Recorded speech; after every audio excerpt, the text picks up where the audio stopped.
Isang nakakalungkot na balita naman po. Nagluluksa ngayon ang Philippine basketball community matapos pumanaw ang dating San Beda University champion at former UAAP standout na si JV Gallego sa edad na 28 taong gulang. Kinumpirma ng May Kawayan City Police na si Gallego ang nagmaneho ng sasakyan na bumangga sa isang concrete barrier habang binabaybay ang North Luzon Expressway.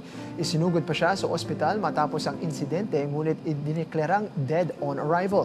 Naglaro si JV sa Chiang Kai-shek College bago mapabilang sa Gilas Pilipinas Youth na lumahok sa 2016 FIBA Asia Under-18 Championship. Naging bahagi rin siya ng National University Bulldogs sa UAAP, San Beda University sa NCAA kung saan naging bahagi siya ng championship-winning Red Lions noong season 99 at sa Bicol Volcanoes sa Maharlika Pilipinas Basketball League o MPBL. Samantala, nagpaabot ng pakikiramay ang San Beda University Alumni Association sa pamilya ni Gallego at sinabing bagamat maikli ang kanyang buhay, mananatiling bahagi ng pamana ng Bedan community ang kanyang ambag bilang isang student athlete.